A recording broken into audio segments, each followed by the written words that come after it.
nasci no lar adventista e me afastei quando eu tinha 10 anos. E eu retornei após o meu casamento, porque foi com um não adventista. E quando eu casei, fiquei grávida, aí que eu retornei à igreja e comecei a me dedicar mesmo. Ele não gostou muito, mas eu quis estar na igreja com meu filho. E eu passei a trabalhar 100% para Jesus. Eu dava aula na escola adventista do IBES. Tudo que me pediam para fazer, eu estava fazendo. A gente fazia muito trabalho missionário.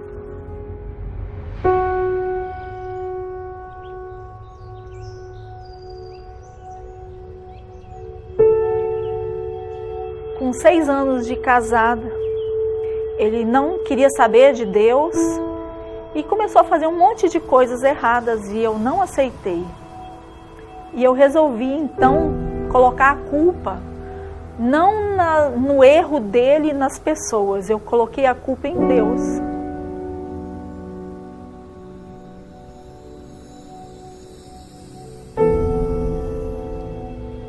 E saí da igreja, prometendo que nunca mais colocaria os pés dentro da igreja adventista de Campo Grande.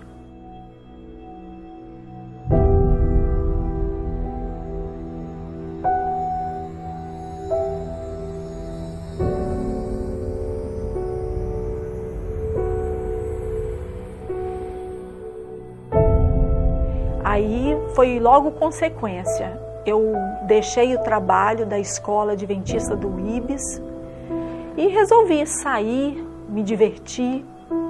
Coisas que eu não fazia antes, eu comecei a fazer. Passar a noite fora de casa, dançando, curtindo. Porque antes meus pais não me deixavam fazer e eu queria aproveitar.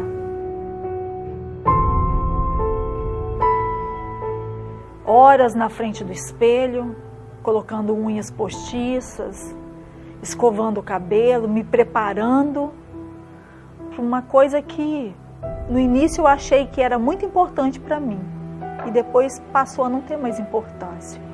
No outro dia voltava tudo como antes, eu me sentia sozinha e vazia, mas ninguém podia chegar perto de mim e falar de Deus para mim. Eu passei a ter aversão, porque eu pensei que todo instante Deus era culpado de estar permitindo sofrimento na minha vida. Eu queria minha vida de volta. Eu só queria ser feliz. E aí eu passei a me trancar em casa. E aí eu comecei a entrar em salas de bate-papo e conversar. Até que apareceu um homem e eu comecei a conversar com ele. E ele se demonstrou ser aquilo que eu queria. Ele mandou uma passagem aérea e eu fui a São Paulo conhecê-lo. Esse homem, ele cobria assim, todas as minhas expectativas na época. Ele se portou como um cavalheiro para minha avó, para minha mãe. Passado 3 meses, ele voltou à cidade, sem ser convidado.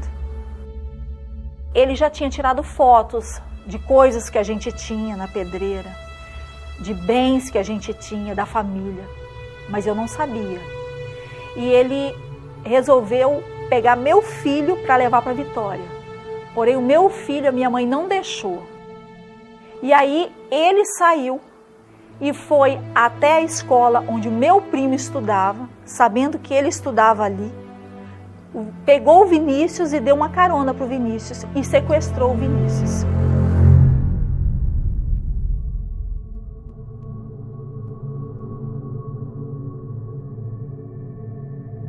Estava dentro da minha casa, estava fazendo almoço, a menina estava limpando a casa, eu ia lavar lá fora, na garagem, e aí a campainha tocou.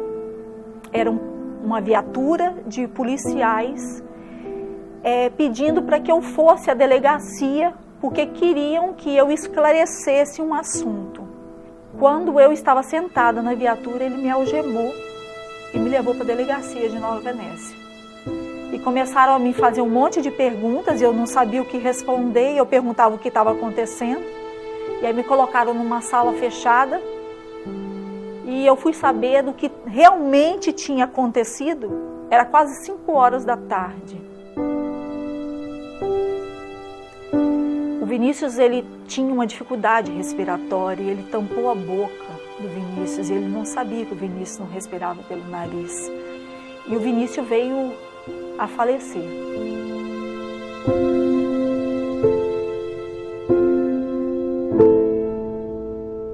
E ele tentou fugir do lugar.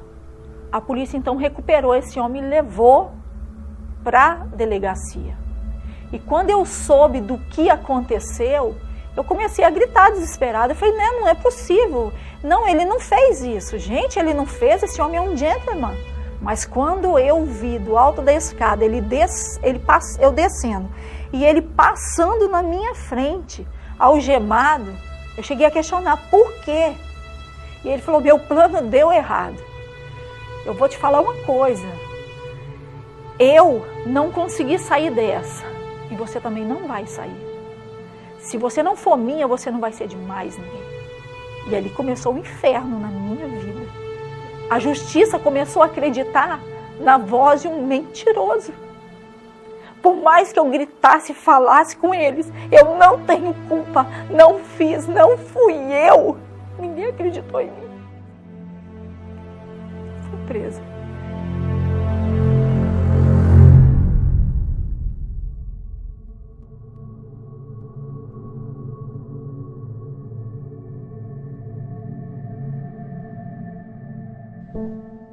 Todos os dias eu sentava à beira do portão, esperando a porta abrir para eu sair.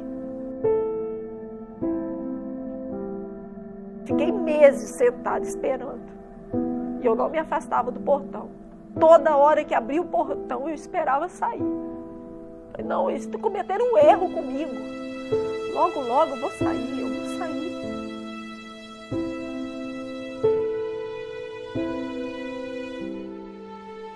Mas a minha liberdade, ela não vinha.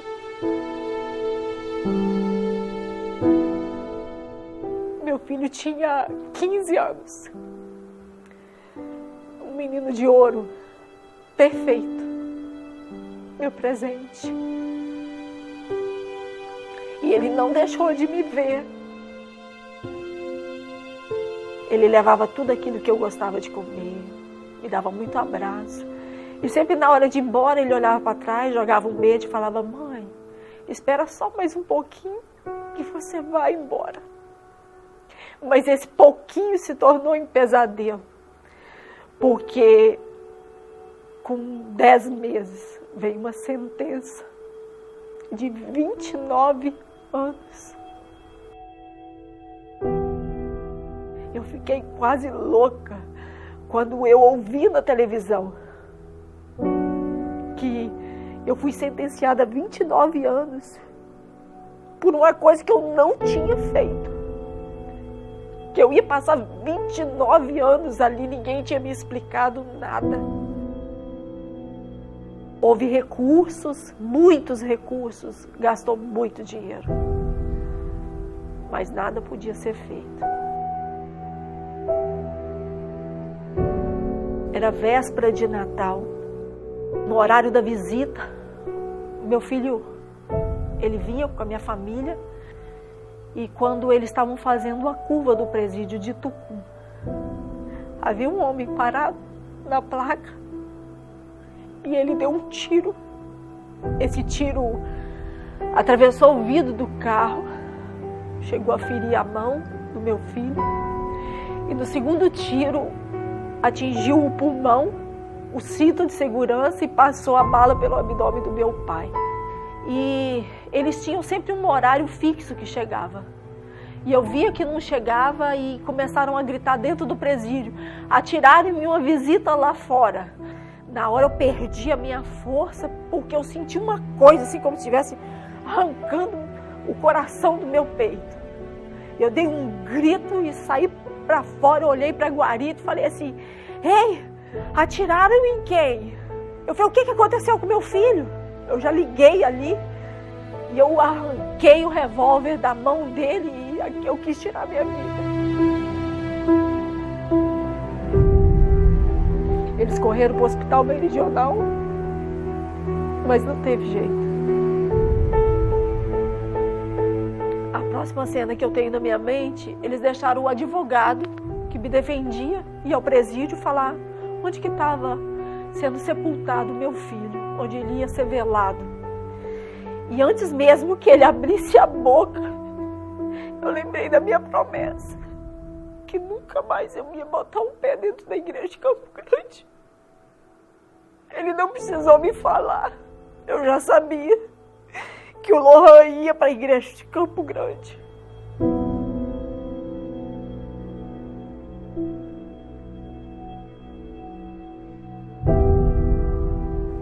Eu olhei para dentro da igreja, quando eu deparei com aquele caixão lá na frente, Deus, ele foi quebrando meu coração até eu chegar lá. Eu fui chegando na frente do meu filho aos pedaços, sem força, sem fala. Não acreditando, eu pensei que ele fosse abrir os olhos a qualquer momento, que aquilo ali era uma pegadinha, que alguém estava fazendo alguma coisa para eu me convencer que eu tinha que voltar para os braços de Deus. Eu não pensei que aquilo fosse verdade, mas era verdade.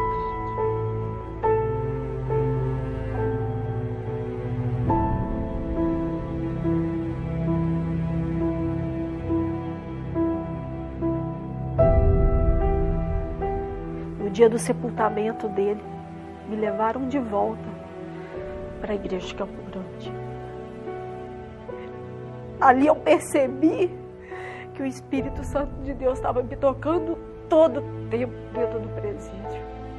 Que era ali que eu era feliz e eu me negava a ser feliz por puro egoísmo. Não pensa que é fácil. Eu voltei para o presídio sem saber quem eu era. Só escrevia versos da Bíblia que eu me recordava de cor na parede, porque na parede tinha as mãos do meu filho desenhadas com contorno de lápis, e eu preenchi essas mãos com os versos da Bíblia. E eu só perguntava a Deus por quê. Mas eu só fui entender por quê depois de bastante tempo.